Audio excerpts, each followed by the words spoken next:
Amigos de Voces, muy buenas noches. Una vez más nos encontramos en este espacio de entrevistas, Voces y el protagonista. Y el día de hoy, como anunciado ayer por nuestro amigo José Grijalva, tenemos una entrevistada bastante especial, bastante particular.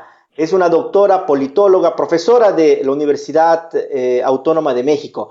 Pero vamos a ver si se conecta José y conversamos un poquito hasta ver si ya está lista la doctora Verónica Silva.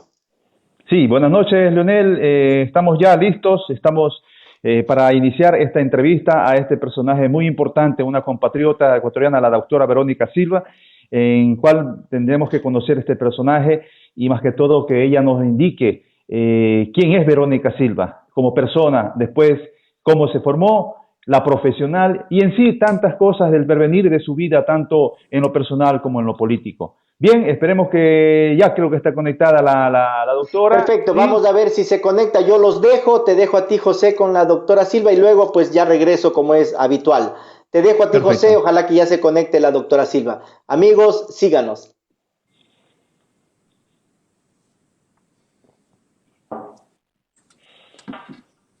Bien,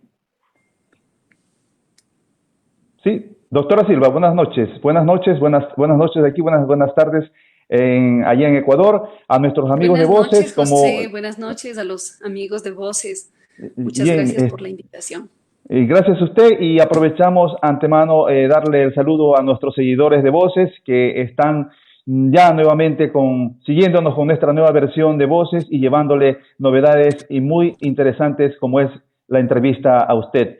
Bien, amigos de Voces, la doctora Verónica Silva estará esta noche con nosotros para hacerse conocer como persona, como una profesional y en sí que ella tiene visionado en la vida, tanto en lo profesional como en lo político. Buenas noches nuevamente, doctora, y bien, nuestros amigos de Voces estarán deseosos de saber quién es nuestro personaje en esta noche. Su biografía, vamos a iniciar con sí, lo que le repito nuevamente, la persona, ¿no? ¿De dónde es usted?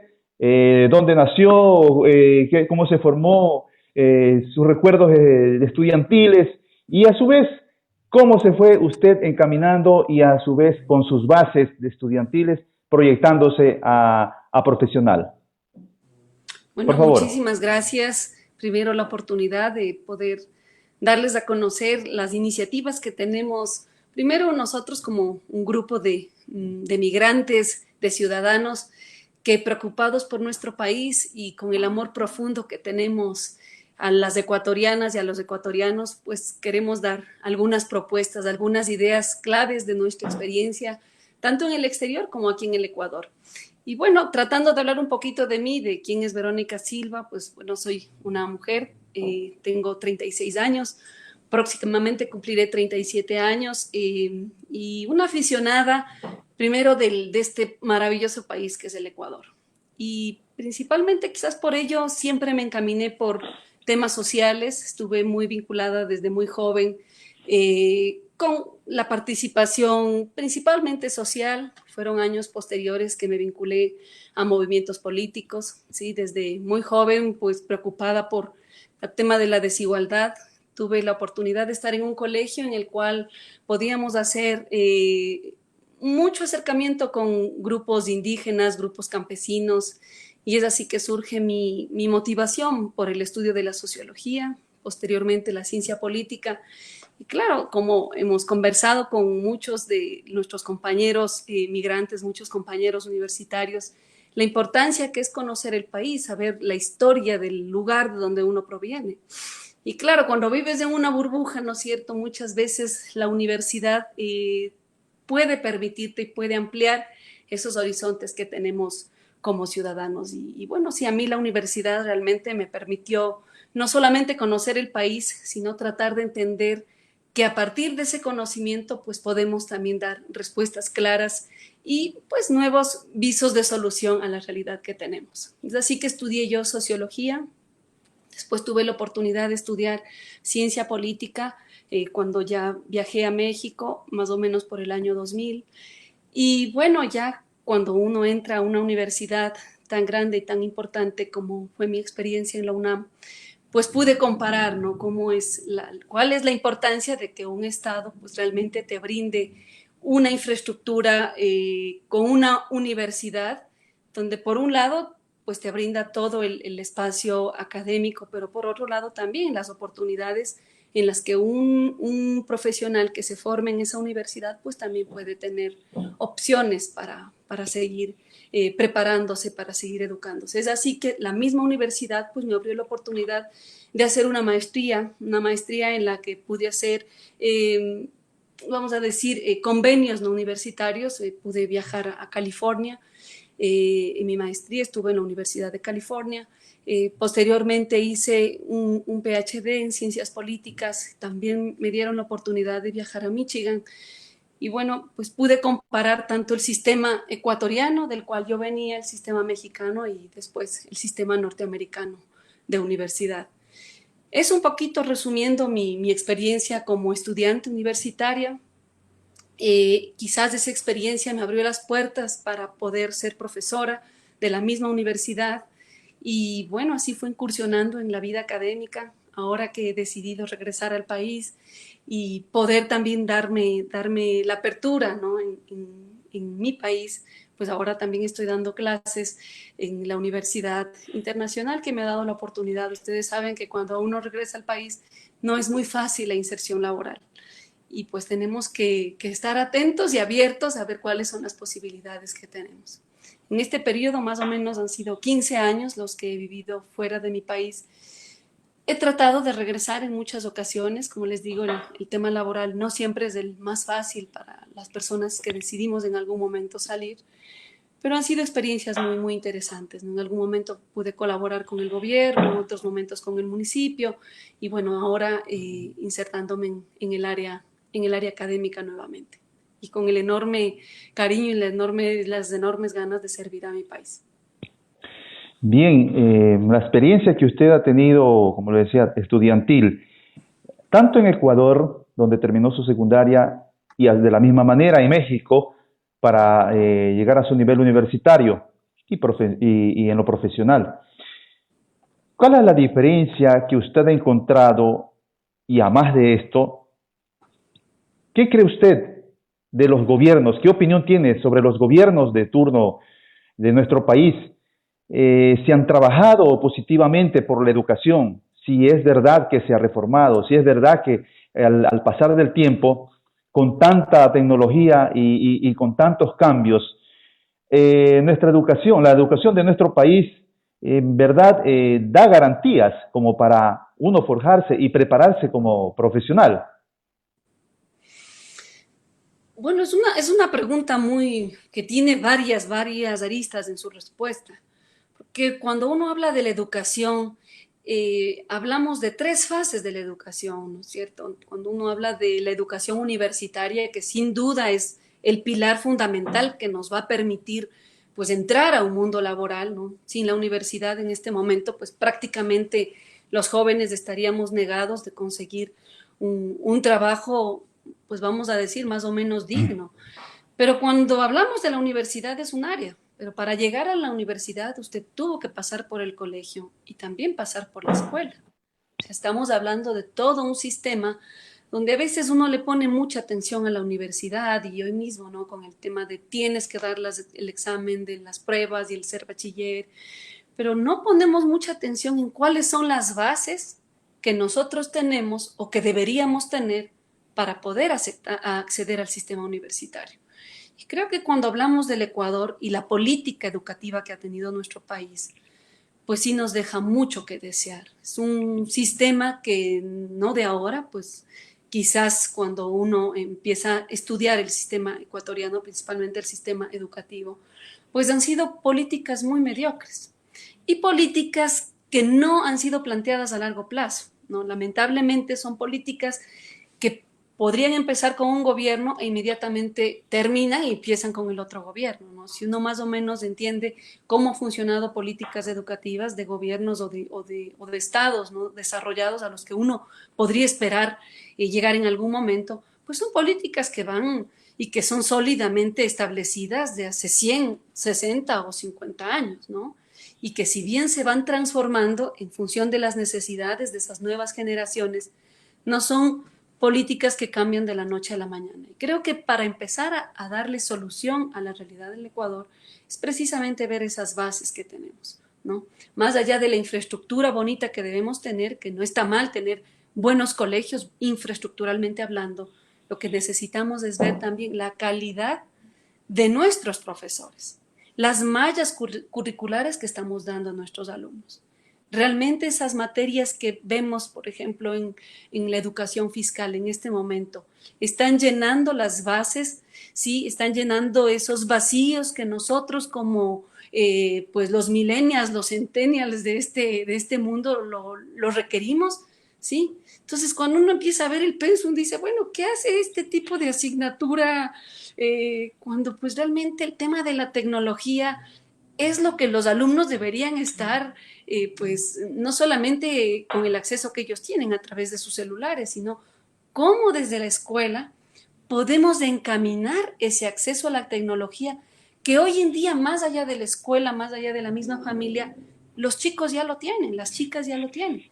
Entonces, más allá de que la tecnología nos sirva para encaminar un sistema educativo, pues con mucha fortaleza, ¿no? Un sistema educativo donde nos ponga unas bases sólidas para este nuevo milenio, lo que vemos es que la tecnología nos sirve más para estar conectados, ¿no es cierto?, pues con el entretenimiento, ¿sí? Que Las redes no vamos a sociales dejar de de lado, entretenimiento, ¿no? así es. Exacto, pero no es un sistema educativo que está ligado a la tecnología. Entonces hay sistemas donde dice, sí, es cierto, o sea, pues ya no es tan caro que muchas de nuestras escuelas y colegios puedan tener internet, incluso que podamos acceder a nuevas formas de poder enseñar a nuestros Así es. alumnos. Yo mismo soy profesora, ¿no? Y dicho, bueno, si tan buena profesora soy, pues voy a tratar de competir con los celulares. A veces me doy cuenta que cuando estás dando la clase, les veo a los alumnos en el celular. Y créame, me he dicho a mí misma, pues no les voy a decir que lo quiten. Quizás si ellos están en el celular, quizás lo que estoy diciendo no es tan importante o no es tan interesante. Bueno, es una pelea conmigo mismo y me forzo a decir, tengo que ser una profesora, pues de este nuevo milenio. Y hasta qué punto nosotros como maestros, pues estamos pensando que esa tecnología, si nosotros no nos capacitamos, pues nos va a rebasar. Quizás va a llegar un momento donde el modelo de escuela que tengamos y el modelo de educación que estamos dando, pues va a ser totalmente rebasado. Es así que cuando hablamos de políticas educativas, yo sí creería que es necesario rever pues lo que ya tenemos en este momento, ver qué tipo de mallas curriculares estamos dando, incluso los años, realmente tendrían que pasar los chicos 12 años de su vida con ese mismo sistema educativo, digo, con tanta tecnología, pues ya vemos que hay chicos de 10, 12 años que fácilmente pueden tener un acceso a la información que bien tendría un chico de 16 o 17 años, ¿no? Entonces yo creo que este nuevo milenio nos está poniendo muchos retos y Así principalmente el es. sistema educativo. Y le digo, yo que vengo pues del área académica, del área educativa, pues sí he tratado de ver que esa puede ser la principal solución en este momento a nuestro país, pero también para ver y entender cómo estas nuevas generaciones podemos insertarnos con mejores expectativas, ¿no? Y no tratar de seguir llenando esas expectativas laborales del siglo pasado. Porque créame, José, uno de los problemas que tenemos es que nuestra educación sigue basada en estándares del siglo pasado.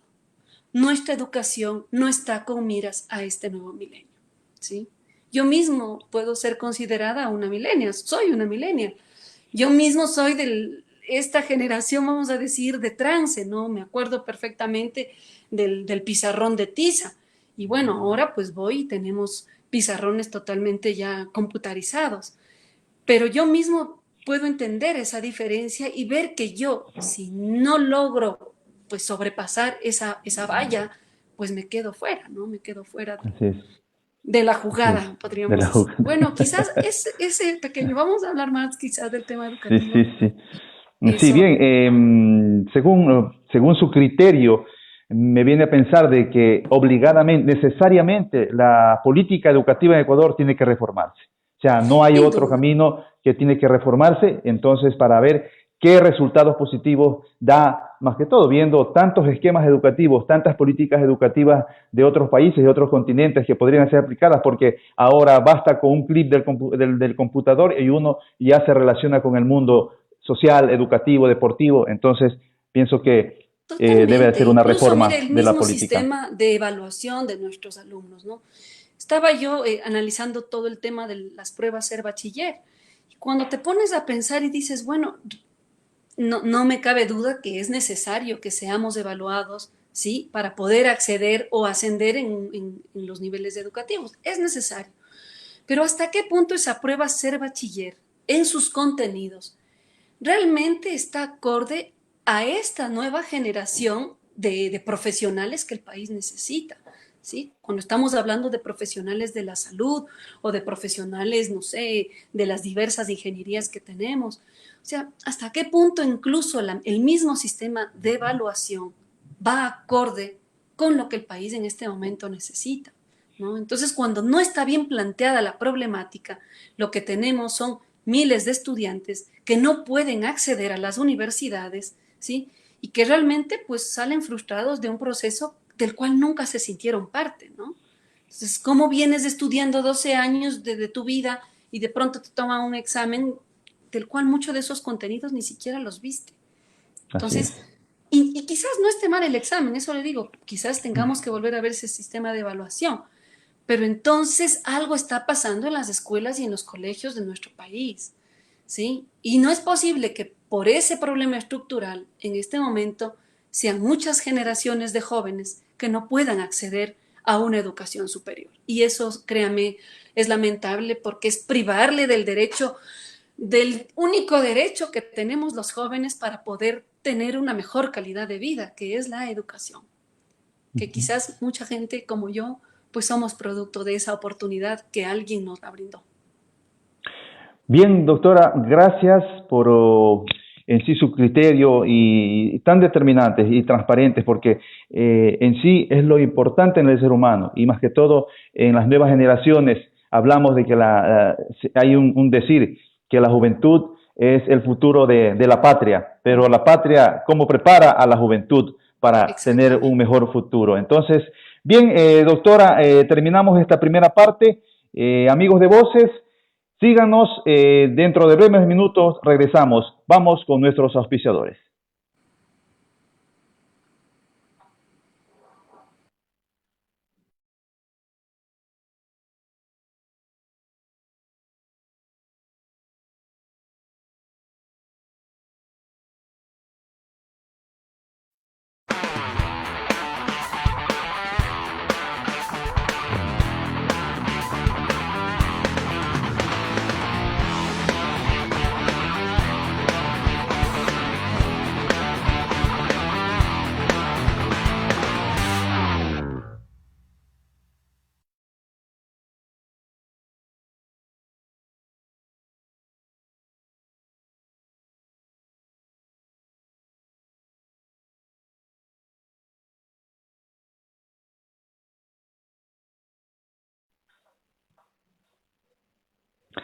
Retomamos, amigos de Voces, la entrevista con la doctora Verónica Silva.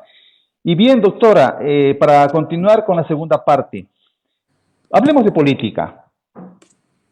Una frase que quizás sea un poco brusca, ¿no? ¿Por qué la presidencia de la República para la doctora Verónica Silva? Bueno, primero, como le había dicho en la primera parte, pues porque tengo un profundo deseo de servir a mi país. Quizás es un deseo que no es reciente, me ha acompañado toda mi vida desde que soy adolescente, ese deseo de contribuir con algo, ¿no?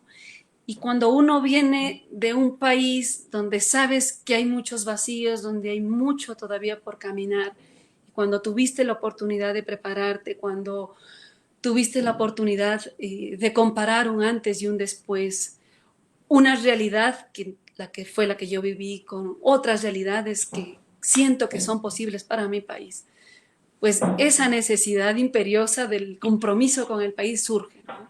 Y en mí ha estado siempre presente. Segundo, porque yo estoy clara, José, que la juventud no solo somos el futuro del país. La juventud hoy en día es el presente de este país. Y creo que los espacios que tenemos en política sí han sido reducidos. Y lamentablemente, José, mi experiencia principalmente ha sido que esos espacios no te los dan gratis, no están ahí para que uno pueda acceder. Esos espacios hay que lucharlos. Esos espacios hay que decir, yo también quiero ir. Esos espacios hay que decir nosotros, en este caso como jóvenes, como migrantes, como mujeres, vamos por ellos. ¿Sí? Y realmente creo que la pasión que tenemos los jóvenes, la pasión que tenemos las mujeres hoy en día, pues supera muchas de esas trabas que las hemos vivido. Yo principalmente, personalmente, pues no soy nueva en la política, a pesar de que soy relativamente joven, pues ya para muchos ya no, uno ya no es tan joven, ¿verdad? Cuando tienes a los centennials y que te vienen atrás pisando los talones y uno dice, bueno, ya estamos entrando a una generación donde el futuro ya te quedó corto, ¿sí? Para que ese futuro sea real, uno tiene que hacer presencia hoy, hoy y hoy. Entonces, sí, Bien, quizás doctora, usted me así diga, es. ¿cómo así, Verónica? Usted le digo, pues primero porque amo a mi país, segundo porque tengo una pasión y estoy convencida de que como joven, de que como mujer y como migrantes que somos, porque le digo, no soy solo yo atrás de esta candidatura, pues podemos aportar algo nuevo a nuestro país. Principalmente experiencias cuando uno viaja y deberíamos tener todos ese derecho a viajar, ojalá todos podamos, no por obligación, como nos tocó a muchos, ¿no? Pero creo que la experiencia de conocer otras realidades, otras partes de este maravilloso mundo, pues nos enseña que otras realidades son posibles y creo que esa es una de mis principales motivaciones para presentar mi candidatura. Ok, doctora, aprovecho de su respuesta. Si bien es cierto, usted ya está preparada, digamos, en la parte profesional, como para enfrentar, para lo social, para servir, ¿no? Pero políticamente también tenemos que estar preparados. Amigos de Voces, con la doctora Verónica Silva, le invitamos un momento para ver una opinión de un periodista, un gran periodista ecuatoriano, el licenciado Andrés Carrión.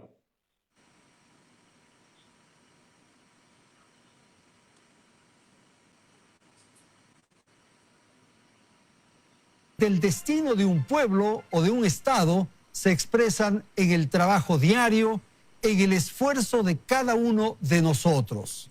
La suma del comportamiento individual construye una determinación nacional. La elección de las autoridades, gobernantes o representantes es una opción que nos concede la democracia.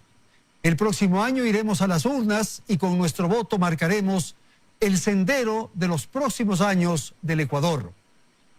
A esta hora, cuando empiezan a moverse las aspiraciones, las alianzas, finalmente las candidaturas, es esencial discutir sobre el presidente que necesita el Ecuador. El nuevo jefe de Estado asumirá esa magistratura en circunstancias muy complejas. Un Ecuador enfrentado, polarizado, una economía en crisis, una estructura institucional colapsada y un estado de ánimo sombrío. Sin embargo, lo más lamentable que tiene el Ecuador del momento hace relación con los valores. La corrupción, la droga, la violencia, la informalidad, el honor, en fin, a esta hora es motivo de inquietud.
Sí, bastante interesante. Perdón que interrumpa. José, por favor, puede seguir con la entrevista. Bastante interesante el comentario del licenciado Andrés Carrión. Por favor, sigan con la entrevista.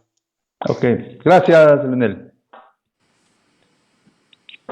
Bien, doctora, vio usted el comentario, la opinión del licenciado Andrés Carrión sobre la política actual del Ecuador y más que todo en sí la historia, el desarrollo, los políticos, en sí en general todo lo que encuadra a nuestro país políticamente hablando. ¿Qué opinión tiene usted?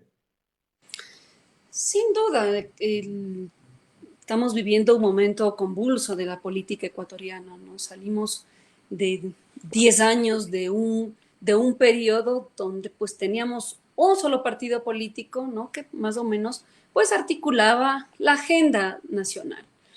Eh, pues lo que quizás tendríamos nosotros como ciudadanos es también a proponer, o sea, muchas veces la política ecuatoriana ha estado siempre en función de criticar más que proponer.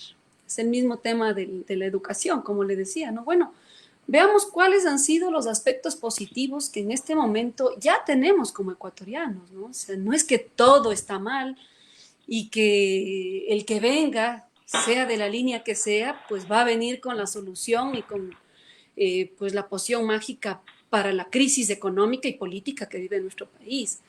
Creo que es urgente, José, la necesidad de un acuerdo nacional, de un pacto político, ¿sí? Pero no un pacto entre las élites, como es lo que hoy estamos viendo, ¿no? Claro que hicieron un pacto, pero entre muy pocos. Es un pacto entre los distintos grupos sociales que día a día le dan productividad a nuestro país. Y no solamente son ciertas élites comerciales o élites del poder financiero, ¿no? Que vemos que están muy cercanos a los grupos de poder. Yo creo que es necesario de articularnos, por ejemplo, con el movimiento indígena, que claramente vimos que en octubre pues querían proponer una salida al país. ¿Y qué hicimos o qué hicieron? Pues la clase política es pues ponerle un stand-by, ¿no? Hasta ahora estamos a esperas a ver si estos temas de los subsidios no salen nuevamente, ¿no? O sea, no hay realmente pactos donde dices, bueno, nos vamos a sentar con los distintos actores, vamos a sentar a las cámaras de la producción, vamos a sentar a los actores sociales de este país, ¿sí? A las amas de casa, a los estudiantes, incluso a los medios de comunicación, que vemos que son un poder importante. Y vamos juntos a pactar hacia dónde, cuál es la ruta de este país. Que sea quien sea que venga, pues tome ese pacto político y sigamos adelante. Pero quizás la lógica, sí, del país realmente ha sido la lógica del más vivo, ¿no? Entonces vengo, borrón y cuenta nueva. ¿Y cuál es esa cuenta nueva? Pues una nueva élite política, económica, pues que intenta rearticular el país por 4, 5 años más y después, pues creo yo que ese borrón y cuenta nueva no le ha Exacto, dado buena solución al país. Entonces, siguiendo una solución. Así es. quizás también la preocupación del periodista Andrés Carreón, yo lo que creo es que el país necesita urgentemente esas nuevas voces que puedan articular esas necesidades, ¿no? Y creo que esas necesidades, créame, José, no solamente es pues del sector económico. Esas necesidades surgen de los sectores más desprotegidos de este país, principalmente los jóvenes. Estamos viendo cada vez más, estamos hundidos en el desempleo. Imagínense yo mismo, yo tengo un PhD. Es difícil que uno pueda lograr y ubicarse en el sistema laboral. O sea, es difícil, imagínense. Y yo tengo un grado universitario que podría ser interesante en algunos medios y no es así. Y como yo tengo varias compañeras, muchas de ellas madres de familia, ¿sí? Con el título bajo el brazo, que no logran un trabajo. ¿Qué cara le estamos dando a esos jóvenes, a ese futuro que decimos que es la patria, ¿no es cierto? Caras a que mantengan su familia. ¿Qué estamos planeando una nueva estampida de migrantes? Recordémonos, hace 20 años, este año se cumplen prácticamente 20 años de la estampida masiva de migrantes ecuatorianos hacia el mundo. Y de esos 20 años, ¿cuál ha sido la diferencia? ¿Qué nos muestra el país para esas 2, 3 generaciones de migrantes que prácticamente nos educamos fuera? Entonces yo sí creo, José, que ese pacto social, ese pacto político es urgente. Y quizás hay muchos políticos con una vida profesional mucho más madura que los que hoy estamos tratando de que nos tomen en cuenta, ¿verdad? Quizás Así esos es. mismos políticos tienen la responsabilidad de decir, bueno, ya tuvimos la oportunidad nosotros. Y hoy vamos nosotros mismos a abrir el camino a esas necesidades, ¿sí? Que tienen voces. Porque el problema es, José, que a veces ven a estos actores sociales, ¿sí? Simplemente como, pues, articuladores de los políticos, pero no como nosotros, como los propios representantes de esos grupos sociales. Entonces, lo que yo sí diría a la política, a los políticos profesionales que están, pues quizás que esa es la línea, ¿no? De la propuesta del periodista, pues que quizás empiecen a ver a estos nuevos actores sociales como sus propios representantes. Y ya hemos visto, quizás octubre, pues te pone en la balanza estos nuevos actores en el escenario político ecuatoriano, donde ya no quieren que alguien más les dé diciendo las cosas, donde ya no quieren que alguien más te dé representando, ¿no? Ya no te quiero dar diciendo ni dar representando, hablando en términos ecuatorianos. Entonces vemos a un movimiento indígena fortalecido, con sus criterios muy claros, pero también con sus actores muy claros. Vemos a un sector de mujeres, ¿no es cierto?, con políticas muy claras, porque es cierto, José, las mujeres es la cara visible de la pobreza de este país. El desempleo tiene cara de mujer en este país. ¿Y qué es lo que estamos haciendo como gobierno? ¿Qué es lo que están haciendo esas élites políticas?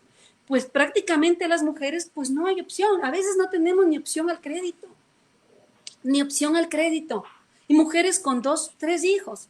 Y no estamos diciendo que nos regalen la posibilidad de, no, danos una oportunidad real. Que la ley sea igual para hombres y mujeres.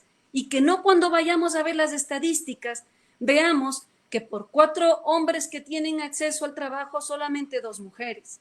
¿Sí? Entonces, lo que estamos viendo es que esas posibilidades de igualdad también escasean en este momento en nuestro país. Y que queramos o no, José, tanto la juventud como las mujeres somos de ese sector vulnerable, ¿sí? Y por otro lado, otro Sí. actor importante que ha sido un poco olvidado, ¿no? Que son, pues, los miles de productores, de campesinos, de gente que el día a día intenta salir a diario, pues, con lo que puede salir en este país. O sea, lamentablemente el Así es. desempleo ha subido a un punto quizás donde ya no es controlable, ¿no? Y eso sumado con pues la nueva migración que en este momento pues tambalea un poquito el sistema no solamente laboral sino también pues económico de nuestro país, pues sí nos hace pensar en que tenemos que plantear, sí, como élite política, no necesariamente me incluyo, sino siguiendo la recomendación del periodista, en que hay necesidades urgentes. Y esas necesidades urgentes pasa por escuchar a estos actores que día a día se juegan la camiseta, ¿sí? Se juegan su camiseta para poder llevar algo a sus familias, José. Y Así creo es. que eso, no sé hasta qué punto, pues, esa élite política lo Podrá está llegar. tomando en cuenta. Así es. Doctora, usted ha tocado un tema que prácticamente es nuestro y también suyo porque usted también ha sido un estudiante, una migrante. Son 20 años, repitiendo a lo que usted decía, de este éxodo de migración del Ecuador hacia el mundo. Hay muchas falencias en sí en los derechos que, digamos, entre comillas, nuestros políticos tratan de crear, ¿no? Más que todo por lo vulnerable que se comporta en sí el destino y la realidad del migrante. Nosotros, por ejemplo, acá en Italia, tenemos, Italia y España, tenemos una situación bastante compleja sobre la seguridad social, sobre las pensiones. Es tanto así que España tiene un convenio, pero no un convenio que en sí da un servicio al 100% de lo que debe ser de acuerdo a sus aportes. Acá en Italia, en cambio, no logramos todavía, desde hace 10 años, no logramos realizar un convenio, lograr un convenio para el sistema pensionístico. ¿Cómo lo ve usted esto y qué criterio nos puede dar al respecto? Bueno, usted sabe que muchos de los compromisos que el gobierno anterior hizo con gobiernos europeos, pues yo creo que de alguna manera tuvieron éxito, ¿no? Por ejemplo, el acuerdo que se hizo con el gobierno español en el término de las jubilaciones, ¿no es cierto? Me parece muy interesante, porque son acuerdos que tratan de respetar los años de los trabajadores, en este caso en el Ecuador, se suman con los años que usted trabajó en España, y si pues tiene los años para la jubilación, el Ecuador pagaría lo que le corresponde sobre esos años, España pagaría sobre lo que le corresponde. Creo que en Pero los Italia... españoles no están de acuerdo, los compatriotas españoles no están contentos, porque en sí, dice sí, el pensionístico, pero hay muchas quejas que hablan sobre la asistencia médica, porque nosotros como en Ecuador tenemos la asistencia médica, ¿no? Y las prestaciones económicas, en sí, en España no captan, no logran, cuando en realidad hay un convenio bilateral. O sea, debería ser paralelamente la situación entre los acuerdos y la normativa que existe en estos, que debería haber en estos convenios. Entonces, Sin duda, no están sin nuestros duda. compatriotas contentos. Sin duda, no, no, y es un trabajo que yo creo que nos debemos comprometer, o sea, sería lo básico, ¿no? Digo, no solamente como migrantes, sino como muchos de las personas que en este momento están en el gobierno, pues han tenido mucha cercanía, ¿no? Con la población migrante. Incluso, pues, tuvimos ministros, subsecretarios, ¿no? Que venían de la comunidad migrante. Y bueno, habrá que hacer un balance y ver qué tenemos hoy y qué pueden ofrecernos, ¿no es cierto? Yo creo que esa es una política de un trabajo pues directo que debemos hacer nosotros en esos países, ¿no? En el caso, por ejemplo, de Italia, usted menciona bien, pues creo que es una política que aún no se ha concretado, ¿sí? Pero yo le digo, bueno, tenemos allá unos embajadores, tenemos allá también unos cónsules, pues hasta qué punto esos embajadores y esos cónsules están poniendo esa necesidad clara de nuestros migrantes como una política para el gobierno en el Ecuador. Y volvemos nuevamente a nosotros como migrantes. Somos un país sui generis, es cierto. La comunidad diplomática de todo país, pues obviamente pues, tiene sus escuelas diplomáticas y prepara a la gente para la representación en el exterior. Pero nosotros somos un país pequeñito que tenemos 3 millones de personas fuera. ¿Por qué no pensar en un sistema de representación donde el cónsul de cada uno de esos países pueda ser una persona que está experimentada, que tiene la experiencia de esa comunidad, principalmente en las ciudades? Es mucho pedir eso para la comunidad migrante. Es mucho pedir que el cónsul de Milán, por ejemplo, que el cónsul que está, no sé, en Madrid, que el cónsul en Murcia, sí, que son ciudades importantísimas para la comunidad migrante ecuatoriana, que el cónsul en Nueva York, que el cónsul en New Jersey, sea una mujer, un compañero que realmente represente a la comunidad, que sepa las necesidades, que esté en contacto con el sector productivo, pues no es mucho pedir. Y creo que ese será uno de nuestros pilares como movimiento del migrante que también pues nos está apoyando en esta candidatura, ¿sí? Donde vamos a presionar para que sea nuestra comunidad migrante la que esté representada. De igual manera, los puestos, pues la nueva constitución, usted sabe, que nos da representación a los migrantes en la Asamblea Constitucional. Si tenemos esa representación, pues veamos quiénes son esos representantes, ¿no? En este momento, pues la Constitución nos da 2 representantes por Europa, 2 representantes por América del Norte, ¿verdad? 2 representantes por América Latina. Así es. Veamos si realmente esos personajes que nos está proponiendo la clase política o los partidos tradicionales realmente representan a la comunidad de los migrantes, ¿sí? Muchos ya me han escrito ahí por interno porque yo tuve la oportunidad de conocer a mucha gente en Madrid, en Barcelona, en Murcia, porque estuve cercana en la campaña anterior, y me dicen, Verónica, nuevamente nos quieren poner a los mismos de siempre. ¿Qué es eso? O sea, las mismas prácticas viciosas que estamos haciendo en el Ecuador, ahora las hacemos, ¿sí? Más allá de nuestras fronteras. Y créanme, compatriotas migrantes, pues ese es un problema también nuestro. Es como les decía a un inicio, si nosotros no peleamos por esos espacios de representación, nadie nos lo va a dar gratis, nadie nos los va a dar. Así que si realmente queremos participar y nos creemos con las ganas, la pasión, la capacitación para hacerlo, pues propongámonos y poder hacer de la comunidad migrante una comunidad fuerte, pero realmente con liderazgos propios, que es lo que hace un momentito conversábamos. Hay nuevas voces y nuevas necesidades, pero ya no queremos que nadie nos dé diciendo las cosas. Y creo que lo mismo ocurre con la comunidad migrante. Es momento de que esos pequeños espacios, aunque sean pequeños, realmente seamos como migrantes los que podamos ocupar esos espacios y que no vengan otra vez desde el Ecuador a decirnos quiénes tienen que ocupar. Y va a ver usted, porque posiblemente ya nos pongan a exministros, a excónsules e incluso a otros ex en esos espacios que debería ser exclusivo para los migrantes.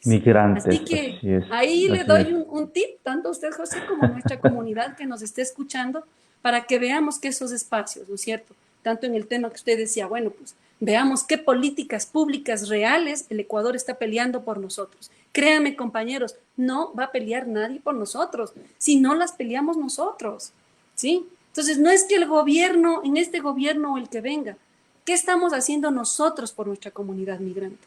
Créanme, en eso un poquito he tenido yo experiencia porque tuvimos la oportunidad de hacer talleres educativos con varias de las comunidades, principalmente en Barcelona, estuvimos en Murcia, estuve en Alicante, estuve en Madrid. Un proceso hermoso donde estuvimos más o menos un promedio de 1000 personas, ¿no? en los distintos talleres. Y usted no sabe la experiencia, incluso a veces, pues tan dramática que nos decían, ¿no? O sea, ¿cómo tenemos una ley de movilidad humana? Porque, ojo, ya tenemos una ley donde supuestamente nos respaldan los migrantes. Pero claro, los migrantes me decían, oiga, pero si en esa ley no se contempla este tema, esta necesidad, por ejemplo, el tema, algo tan urgente para los hermanos, que era como el tema de la repatriación, por ejemplo, el tema de los créditos, el tema de las becas a los estudiantes, a los hijos de los migrantes, el tema de convenios en temas de seguro social, ¿no? Que usted bien menciona.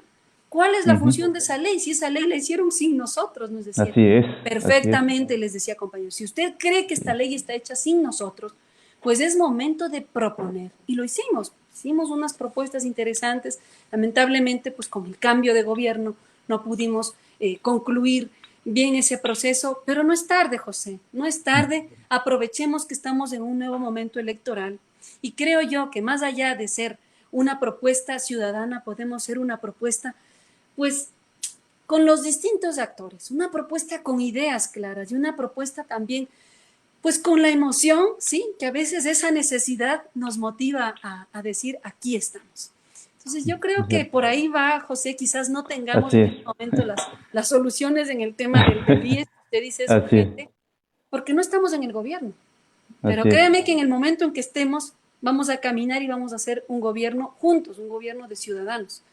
Y no un gobierno para unos pocos como ha sido la experiencia que estamos viviendo. Así es, doctora. Usted más que todo ha tratado una cosa bastante amplia, ¿no? Y entendible para la comunidad ecuatoriana, más que ha convivido y ha trabajado también ya con nuestros compatriotas migrantes.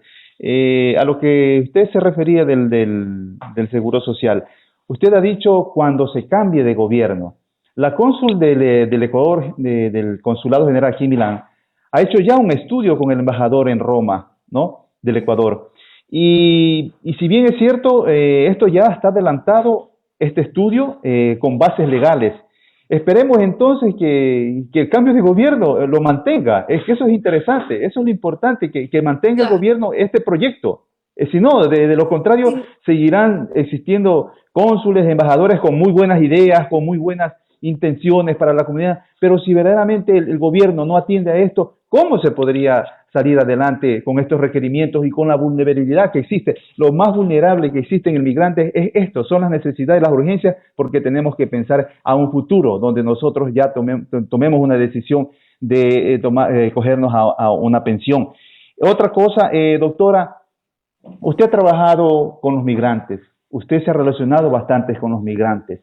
Pero veo que usted, según lo que más o menos usted está está explicando, ha trabajado, ha participado también como funcionaria pública en los anteriores gobiernos, ha participado, o sea, ya conoce, usted tiene experiencia ya.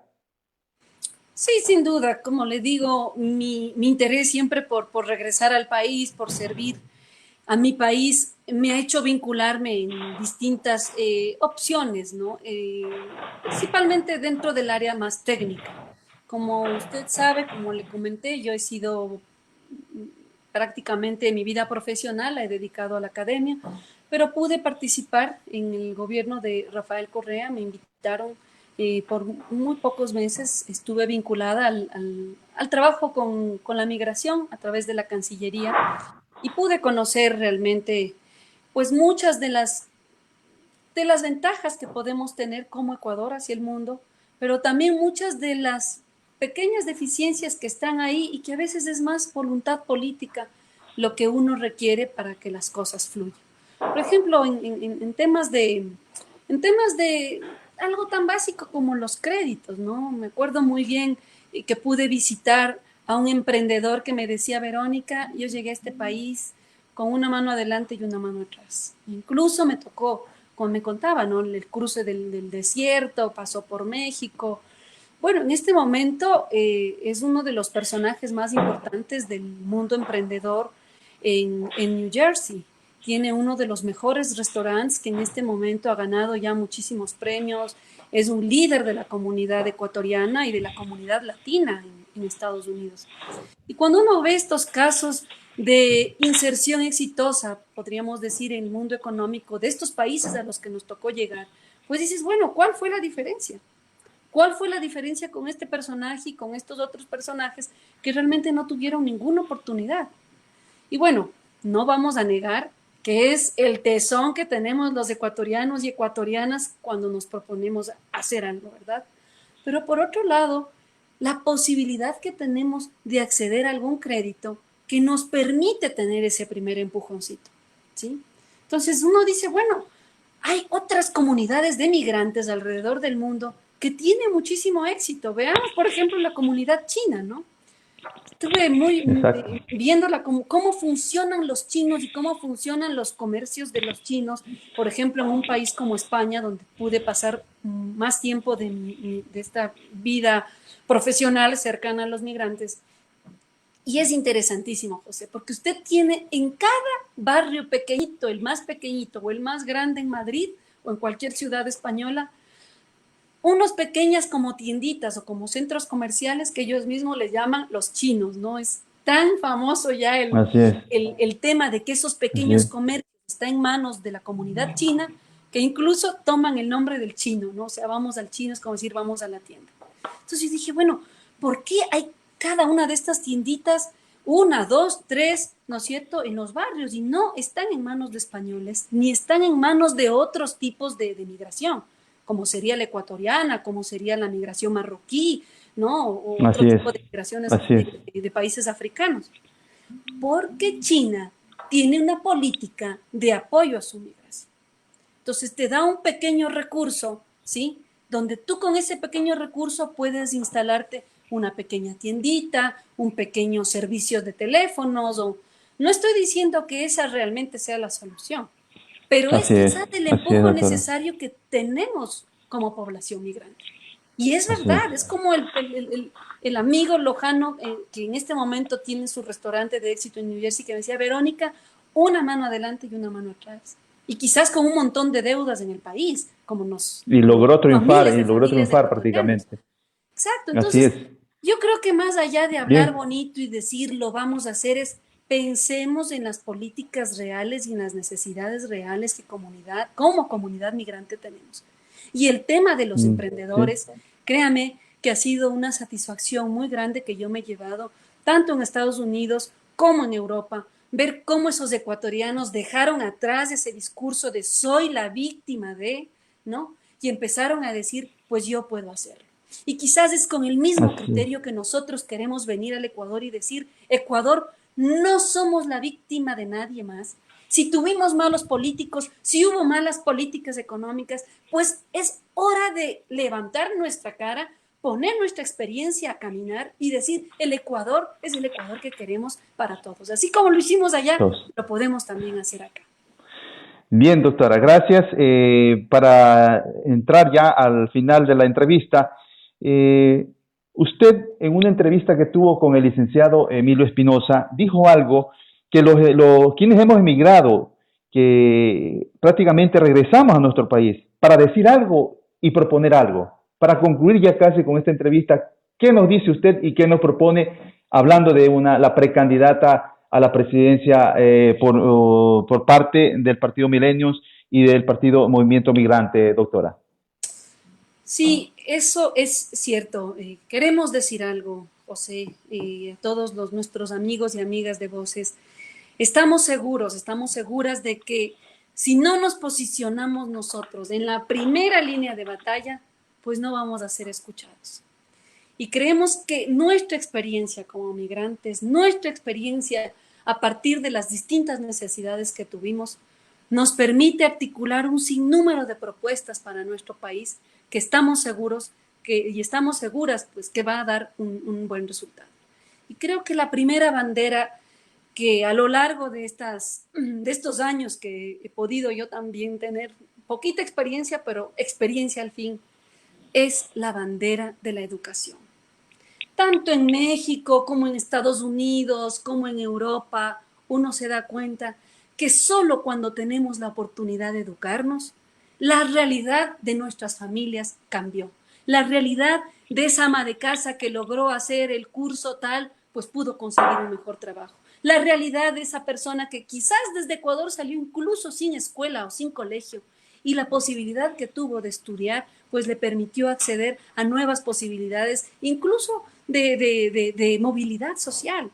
Entonces nosotros somos unos convencidos de que la única forma de salir de esta crisis que se encuentra en nuestro país es apostar por una educación de calidad. Y una educación donde no solamente se centre en unos poquitos, sino una educación donde tengamos todos. La educación pública debe ser nuestra prioridad. Porque si bien hay muchas familias y está correcto que tengan la posibilidad de enviar a sus hijos a la escuela privada, y está genial, ¿sí? Pero la gran mayoría de nuestro país no tiene la posibilidad de pagar esa escuela privada. Y créame, yo que vengo del mundo educativo, puedo decirle que hay una gran diferencia cuando uno recibe un alumno de un colegio particular y cuando uno recibe un alumno de un colegio fiscal. Queremos que esas diferencias, esas brechas en nuestro país no existan más. Es por eso que vamos a hacer todo lo posible para que la inversión principal de este país esté direccionada para alimentar con ideas, ¿sí?, con tecnología y con buena infraestructura y con mejores maestras y maestros a las escuelas de nuestro país. Que los colegios estén encaminados a la educación del nuevo milenio y que no sea una educación atascada en el siglo pasado, donde estamos educando prácticamente esclavos, José. No queremos más esclavos ni esclavas, queremos gente que tenga la capacidad por sí misma, ¿sí?, de saber que con su cabecita y con su inteligencia podemos incluso generar nuevos trabajos. Créame, a veces uno incluso se pelea con estas nuevas tecnologías, ¿no? Créame, la economía uberizada, como ya se la conoce, ya está en Ecuador. Y si no tenemos una forma de enfrentarnos con esa tecnología, con capacidad, ¿sí?, y con gente preparada, créame, estos trabajos que ahora muchos de nosotros, por no tener la información necesaria, pues van a dejar de existir. ¿Qué hace una universidad generando miles y miles de abogados? ¿Sí? ¿Qué hace una universidad generando miles y miles de contadores? ¿Sí? ¿Contadores hacia qué? ¿Abogados hacia qué? Realmente estas carreritas que a veces nos ponen como el top para entrar en el mundo profesional, ¿son las que este milenio necesita? ¿O estamos en la urgencia de proponer una nueva malla curricular donde seamos los jóvenes los que podamos proponer esas nuevas profesiones? Y creo yo, José, que eso nadie nos lo va a dar haciendo. Nuevamente les digo, compatriotas que me están escuchando, y gracias por escucharme, la solución para nuestro país sigue estando en nuestras manos y en nuestra cabeza. Y yo estoy segura que con nuestra experiencia le podemos decir al país, aquí estamos. Y si algún día nos fuimos, hoy regresamos con todas las ganas, ¿sí?, para poderle decir al Ecuador, ese Ecuador del pasado, ese Ecuador del ayer, ese Ecuador de corruptos, no lo queremos más. Queremos gente valiente, gente preparada, ¿sí? Y gente que tengamos la oportunidad porque nosotros mismos la venimos a buscar. Así que eso es lo que le podría decir. Doctora. Y Un nuevamente, bonito muchas mensaje. gracias por ese espacio. Un bonito mensaje. Doctora, un momento, vamos a pasar con nuestro director Leonel Ramos para entrar en sí en otra parte, en lo que concierne a los quienes nos siguen y a su vez el criterio que tiene nuestro director. Adelante, estudios.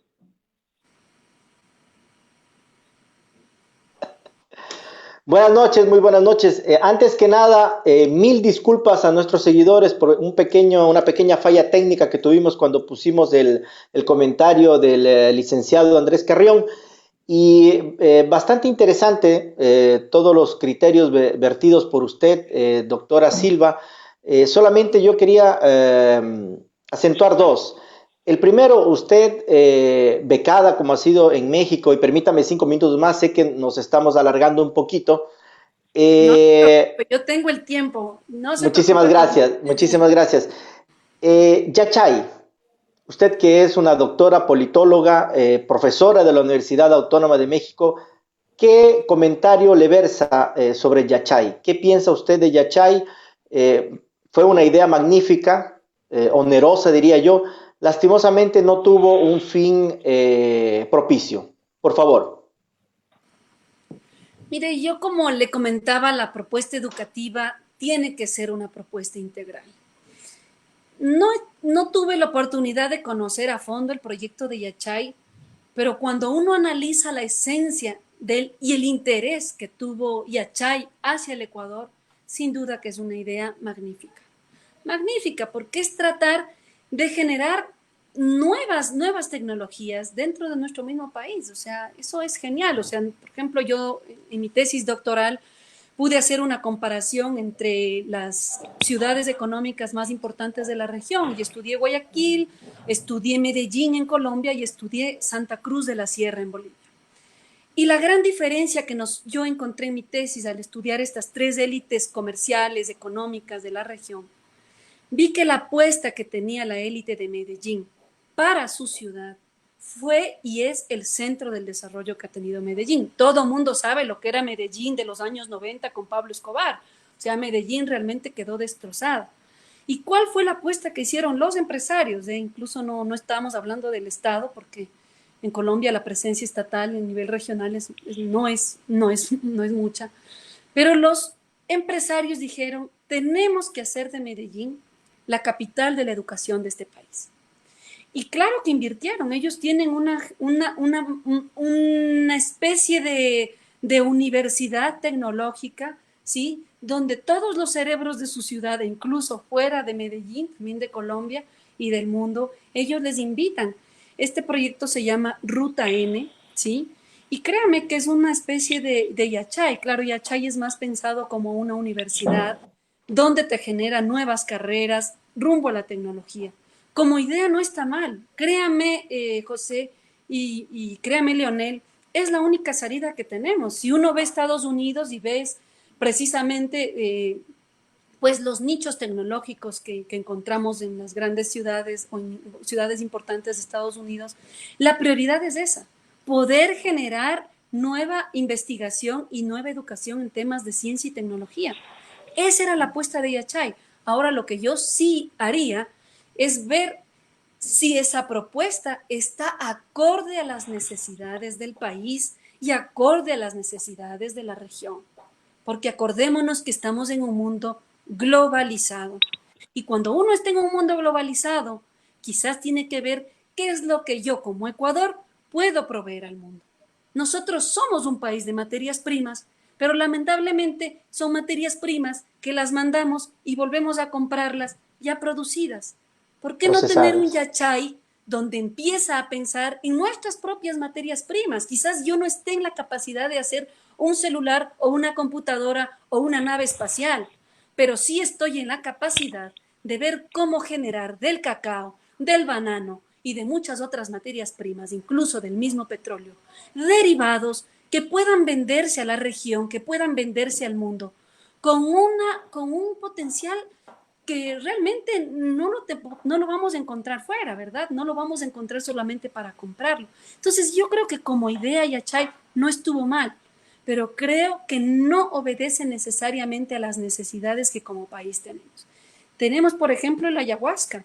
¿Por qué no hacer algo con el ayahuasca, verdad?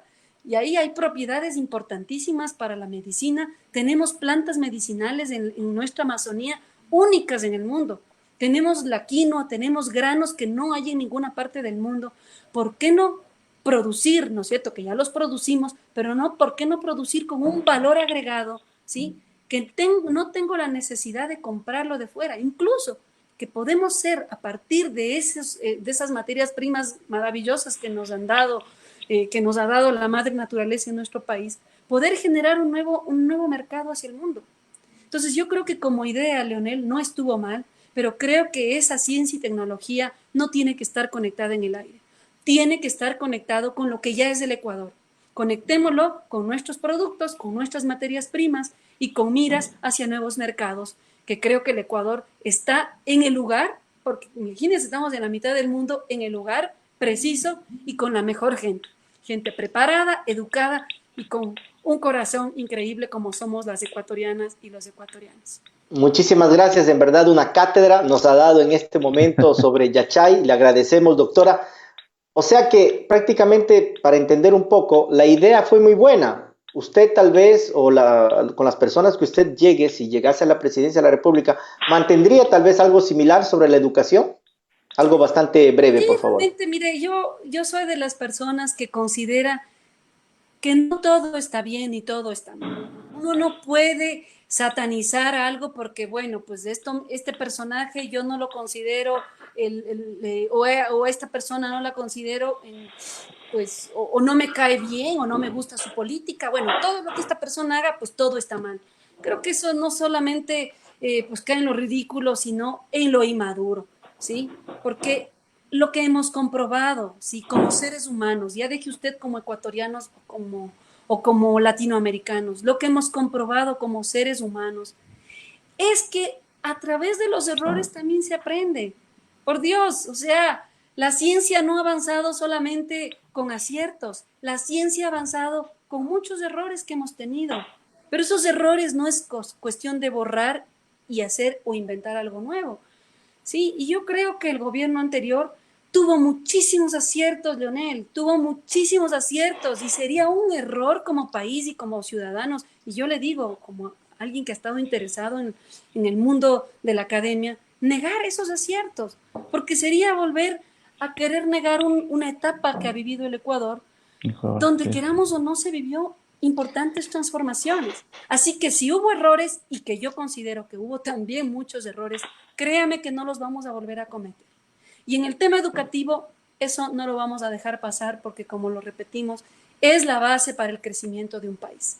Y si nosotros tenemos la capacidad de perdonarle a los banqueros de este país 1.400 millones de dólares, pues ojalá tengamos la misma valentía para decir, queremos invertir unos 1.400 millones en la educación que necesita este país. Ya quisiéramos tener varios sistemas, ¿sí?, de investigación en ciencia y tecnología. Ojalá, Leonel, ojalá eso sea posible en nuestro país y créame que esa será una de mis principales políticas. Una pregunta, en base a la respuesta que usted está vertiendo en este momento, de acuerdo a lo que decía el licenciado Andrés Carrión, que se están viendo ya candidaturas presidenciales, alianzas, ¿cree usted que el grupo Milenias, al cual usted se merece, en conjunto con el grupo del Movimiento del Migrante, podrían llegar tal vez a un acuerdo con Revolución Ciudadana? Miren, nuestra apuesta ciudadana no se ha planteado estar vinculada directamente a los partidos políticos que ya tenemos, pero es cierto, si uno no tiene un movimiento político que te auspicie, un partido político que te permita pues darte el nombre y apellido, vamos a decir, para que entres a la contienda electoral, sería imposible nuestra participación. Pero también nosotros tenemos una realidad que es una realidad de facto, ¿sí? No podríamos hacer un movimiento o un partido con el que podamos participar de aquí a los meses que nos queda para inscribirnos. Pero no por eso queremos o queríamos quedarnos fuera de la jugada. Así que estamos dispuestos a conversar con todas las tiendas políticas, Leonel, porque si algo nosotros consideramos, y más nosotros que venimos de fuera, que hemos vivido cómo vivimos los migrantes, es que mire, no hay buenos totalmente ni malos totalmente. Claro que sí. Y en nuestro país, como le dije hace un ratito, es necesario llegar a acuerdos y a pactos políticos, ¿sí? No necesitamos más partidos. En este momento hay 22 partidos políticos, más de 280 movimientos. Ojalá alguno de esos 22 partidos o de esos 280 movimientos vean en nuestra propuesta una propuesta interesante, una propuesta ciudadana, una propuesta frontal, una propuesta de joven, ¿sí? Jóvenes milenias, de migrantes, y digan, ok, les queremos apoyar.